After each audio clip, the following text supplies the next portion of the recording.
जय भीम, जय भारत, जय संविधान, जय भीम आर्मी, जय आज़ाद समाज पार्टी। बहुजन समाज में जन्मे सभी संतों, महापुरुषों, गुरुओं को नमन करते हुए ये आज का जो लाइव है ये महत्वपूर्ण है थोड़ा सा, क्योंकि आज बड़ा दिन है मेरी ज़िंदगी का। विश्व रत्न बाबा साहब अम्बेडकर, तथागत गौतम बुद्ध, संत श्रोमणी सतगुरु रविदास जी महाराज, भगवान वाल्मीकि महाराज, गुरु नानक देव, संत कबीर और बहुजन समाज में परिवर्तन की धारा को, परिवर्तन क्रांति को और आगे बढ़ाने वाले राष्ट्रपिता ज्योतिबा फूले, साहू जी महाराज, शिवाजी महाराज, माँ सावित्रीबाई फूले, माँ फातिमा शेख, पेरियार साहब, पेरियार लाल यादव, संत गाडगे जी महाराज, गुरु नारायण स्वामी, बाबू जगदेव प्रसाद कुशवाहा, जननायक कपूरी ठाकुर, मेरे जीवन को एक नया संघर्ष देने वाले, जिनको पढ़ा और मैंने जाना, वीर शहीद भगत सिंह, उधम सिंह, शहीद वीर अब्दुल हमीद, डॉक्टर APJ अब्दुल कलाम साहब, मेरे राजनीतिक गुरु, मेरे आदर्श मान्यवर साहब श्री काशीराम, उनको मिशन में लाने वाले मान्यवर दीनामाना वाल्मीकि साहब। 2 नवंबर 2017 को शब्बीरपुर प्रकरण में मैं जेल में था और आज की रात मेरे ऊपर, जब मुझे कोर्ट से बेल मिल गई तो मेरे ऊपर राशुका लगाई गई। संघर्ष का वो समय था, मैंने ये भी तय किया कि चलिए अब संघर्ष में राशुका यानी फांसी भी लग जाए। मेरा बयान भी था, जब मैं राशुका के बाद कोर्ट में पेश हुआ तो मैंने कहा कि जब शहीद भगत सिंह नहीं डरे थे फांसी से भी, तो मैं राशुका से क्यों डरूं। तो अपने लोगों के लिए संघर्ष करने का लिए अगर कुछ भुगतना पड़ेगा, किसी भी तरह का जो है शिकंजा मेरे ऊपर कसा जाएगा, मैं उससे नहीं हटूंगा। लेकिन आप मुझे तो जानते हैं, लेकिन मैं हूं, इसके पीछे भी कोई है। और आज मैं, आपने वीडियो के माध्यम से देखा भी होगा, आज मैं उस शख्सियत से आपको मिलवा देता हूं। वो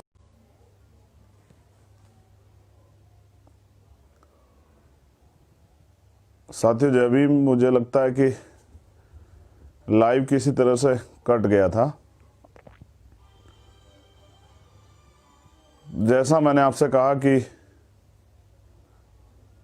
मैं हूं, उसके पीछे भी एक बड़ी शख्सियत है, एक बड़ा नाम है, और जिनसे मेरी पहचान है, जिन्होंने मुझे हौसला दिया उस संघर्ष के समय में, जब इस उत्तर प्रदेश की पूरी सरकार, RSS और तमाम लोग जो हैं, भारतीय जनता की पार्टी की सरकार मेरे पीछे लगी हुई थी और तरह तरह से मुझे राजनीतिक षड्यंत्र करके डराया जा रहा था, धमकाया जा रहा था। तो मुझे सबसे बड़ा हौसला देने वाली और मुझे समाज के नाम समर्पित करने वाली मैं मेरी परम पूजनीय माता जी से भी आज आपको रूबरू करा दूं, क्योंकि अगर वो ना होती तो शायद मैं ना होता। और बाबा साहब अगर इस देश में संविधान ना देते तो देश में करोड़ों शोषितों, वंचितों, जो जिनके लिए बाबा साहब ने कहा कि किसी भी समाज की या किसी भी देश की जो सफलता है उसका पैमाना वो उस देश की महिलाएं हैं। जितनी उस महिलाओं की तरक्की हुई है उतनी उस देश की तरक्की हुई है। तो बाबा साहब ने जो अधिकार दिए उसके बाद जो है इस देश में महिलाओं को अधिकार मिले, और उनके कारण जो है अपने महापुरुषों को दिखाए रास्ते पे चल के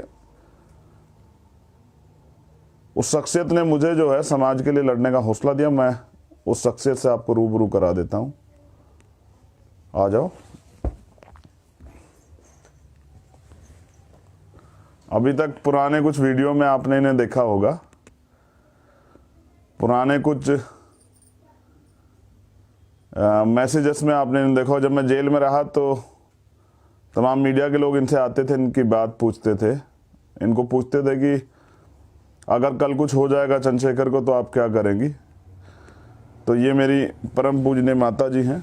मैं आज घर पे हूँ क्योंकि बड़ा दिन है, 2 नवंबर का राशुका लगी थी, सब लोग परेशान थे, पूरे देश के लोग परेशान थे। इन्होंने मुझे जन्म दिया और ये आज मैं इनके पास हूँ। इनके आशीर्वाद से मैं इतना आज जो कुछ भी हूँ, आप लोग मुझे जानते पहचानते हैं तो इन्हीं के आशीर्वाद से जानते पहचानते हैं। ये हैं तो मैं हूँ, और हम सब लोगों के घर में माँ है। और माँ एक प्रकृति का ऐसा अनमोल उपहार है। आप बैठ जाइए, मैं थोड़ी सी बात कर लूँ। धन्यवाद। प्रकृति का एक ऐसा अनमोल उपहार है माँ, जो प्रकृति ने सिर्फ प्रेम के लिए जो है, समर्पण के लिए दिया है। साथियों, मैं घर पे हूँ, मगर कल जब मैं बुलंदशहर में रोड शो कर रहा था तो सबसे पहले तो मैं बुलंदशहर की जनता का भी बहुत बहुत धन्यवाद करता हूँ कि एक गरीब के बच्चे को, एक नौजवान पे इतना भरोसा दिखाने के लिए, इतना प्यार देने के लिए। यहाँ लोग नौजवानों को ये कहते रहते हैं कि नौजवान जो हैं उनको जानकारी नहीं है, वो कुछ नहीं कर सकते हैं, लेकिन इस देश के को अंग्रेज़ों से आज़ादी दिलाने के लिए भी नौजवानों ने बहुत सारी कुर्बानियाँ दी थी। उन कुर्बानियों के बाद ही देश आज़ाद हो पाया। तो कुछ माएँ मुझे वहाँ मिली थी, मेरे अभी भी याद है।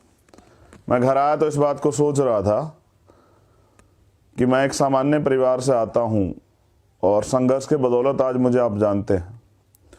बुलंदशहर में जब मैं रोड शो में था तो बहुत सारी माताएं आज़ाद समाज पार्टी का झंडा लेके मिली और कुछ बातें भी उन्होंने मुझसे कही। मैं उनसे पहले कभी नहीं मिला हूँ, वो मेरे संघर्ष से मुझे जानती हैं।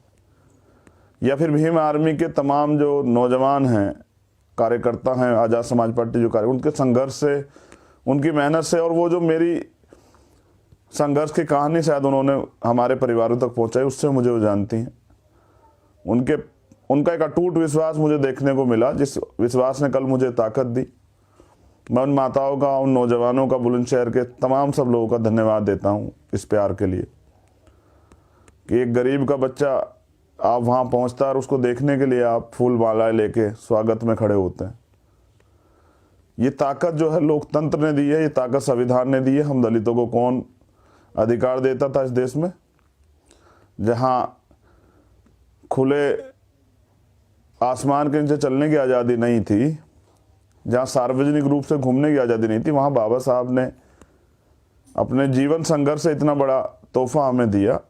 इंसानों के जीवन से उठाकर जानवरों के जीवन से उठाकर इंसान बना दिया। मैं धन्यवाद करता हूं माँ भीमा बाई को कि उन्होंने हमें ऐसा लाल सौंपा था जिन्होंने हमारे जीवन की गुलामी को झटके से काट दिया। फिर मैं धन्यवाद करता हूँ आज उस माँ को जिन्होंने मान्यवर दीना भाना वाल्मीकि साहब के जैसा सपूत हमें दिया था। मैं धन्यवाद करता हूँ पंजाब की उस धरती को और माँ को जिन्होंने बहुजनों के मसीहा मेरे रहबर, मेरे गुरु मान्यवर काशीराम साहब को जन्म दिया और हमें सौंपा। मैं एक विश्वास भी दिलाता हूँ कि बुलंदशहर चुनाव लोगों के लिए चुनाव है और मेरे लिए संघर्ष का एक नया किस्सा है, एक कहानी है, एक इतिहास है जो युगों युगों याद किया जाएगा। राजनीतिक शुरुआत के लिए जिस धरती पर मैं पैदा हुआ, उत्तर प्रदेश की, वो शुरुआत की धरती है बुलंदशहर, उसका नाम बुलंद करने के लिए।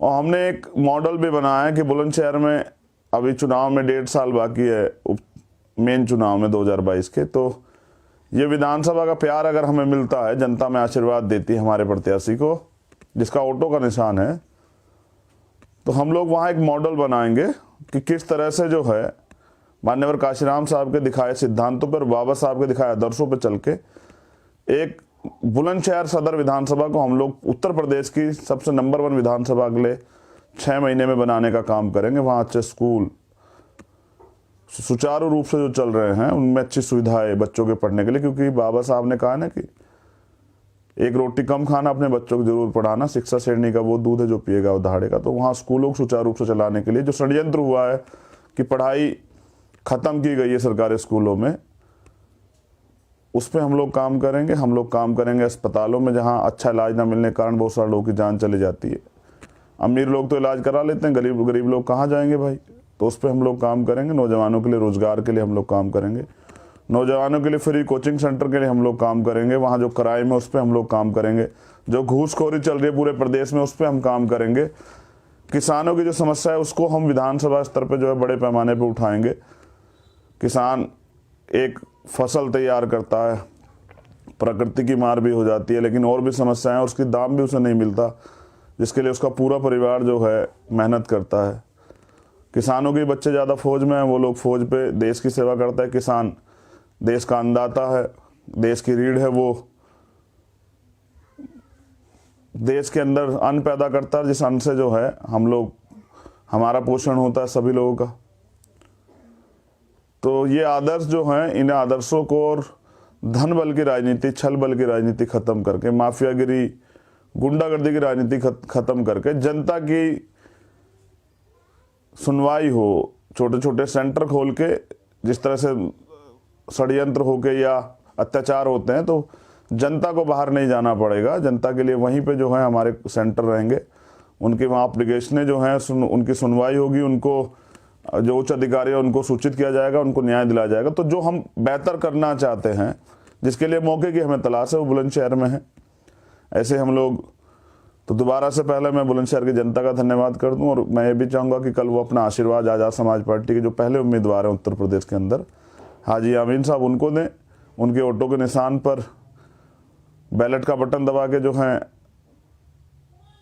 उनको भारी मतों में जो है वोट दें, और फिर हमें काम करने का मौका दें कि जो सपने नौजवानों के हैं, जैसे मैंने कहा कि माँ के भी बहुत सारे सपने थे और हर माँ के सपने रहते हैं। जिस तरह से भारतीय जनता पार्टी की सरकार सारे सपनों को चल रही है, तो उन सपनों पे हम लोग काम करना चाहते हैं। नौजवानों के सपनों पे, उनके भविष्य के सपनों पे, उनको भी रोजगार मिले, उनको भी जो है उनके भी आर्थिक संसाधन खड़े, उनको बिजनेस मिले, जिस पे आर्थिक रूप से जो सशक्त करने का जो हमारा काम है उस पर हम काम करना चाहते हैं। जो और तरह तरह की घटनाएं होती हैं उन पे हम लोग काम करना चाहते हैं। तो बुलंदशहर की जनता से मेरी अपील है कि वो आशीर्वाद जरूर दें। मध्य प्रदेश में भी उपचुनाव है, सुमावली सीट पे हमारी बहन ममता कुशवाहा प्रत्याशी हैं, ट्रैक्टर का निशान है, उनको भी मदद कराएं। इसी तरह से बिहार में भी चुनाव है, बिहार में पीडीए गठबंधन लड़ रहा है। कुछ सीटों पे हमारे प्रत्याशी हैं जो बहुत मेहनती ईमानदार प्रत्याशी, 5 साल जिन्होंने जनता की सेवा की है। इसी क्रम में जो है महाराजगंज एक विधानसभा है, एजाज भाई लड़ रहे हैं, नेमत खान लड़ रहे हैं सिवान से, गोपालगंज से एक और हमारे छोटे भाई वकार लड़ रहे हैं, और भी बहुत सारी सीटें हैं जिन पे पीडीए गठबंधन के लोग लड़ रहे हैं। मैं चाहूँगा कि आप सब लोग उनको आशीर्वाद दें और मुझे काम करने का मौका दें। मैंने कभी कोई शिकायत नहीं होने दी है, जो बात मैंने आपसे की है उसको मैंने निभाया है, और आने वाले कल में भी मैं इसी ताकत के साथ निभाता रहूँगा। लोग मुझे कुछ फ़ोन करके, बुलंदशहर के लोग और बाहर से भी ये कह रहे थे कि भाई एक समस्या है कि वोट बिकता बहुत है, और जहाँ तक मैं जानता हूँ कि स्पेशल दलित समाज के जो लोग हैं, मुस्लिम समाज के जो लोग हैं, गुजर समाज के जो लोग हैं, प्रजापति कश्यप पाल समाज के लोग हैं, वो भी वोट की वैल्यू को समझने लगे हैं, और स्वाभिमानी लोग जो हैं वोट नहीं बेचा करते। इस बार मुझे उम्मीद है कि लोग कितने षड्यंत्र कर लें, कितने पैसे और तरह तरह के भाव प्रभाव, दारू, तमाम चीज़ों करें, जो दारू बांटने वाले तमाम तरह के लोग हैं, आप समझ लीजिए कि उनकी निष्ठा क्या है। तो इससे हमारा भला नहीं होगा, क्योंकि माननीय काशीराम साहब कहते हैं कि वोट की सुरक्षा बहन बेटियों की रक्षा की तरह करनी है। तो जो प्रभारी, जो कार्यकर्ता वहाँ लगे, मुझे पूरी उम्मीद है कि उनके मेहनत का आशीर्वाद हम सब लोग को जरूर मिलेगा। तो जैसे मैंने कहा कि 16 महीने मैंने जेल काटी, एक ही सपना था कि जब बाहर आके काम करने का मौका मिलेगा तो मैं बाबा साहब के सपने को और माननीय काशीराम साहब के सपने को पूरा करने के लिए अपना जीवन समर्पित कर दूंगा। और मैं इस वादे पे आज भी कायम हूँ और कल भी कायम था, जब तक मेरे शरीर में लहू का एक कतरा रहेगा, पूरी ईमानदारी से, सिद्धांतों के साथ, क्योंकि मैं सिद्धांत नहीं छोड़ सकता हूँ, बिकाऊ नहीं हूँ, टिकाऊ हूँ। तो इसलिए जो है काशीराम साहब ने कहा था कि मुर्दा लोग मिशन नहीं चलाते और जिंदा लोग रुकने नहीं देते। जिंदा कौम 5 साल इंतजार नहीं करती है, इसलिए हम लोग इंतजार नहीं करते, इसलिए संघर्ष करते हैं, मुकदमे भी सहते हैं, गोलियां भी खाते हैं 2 अप्रैल पे सड़क पे आके, लाठियां भी खाते हैं।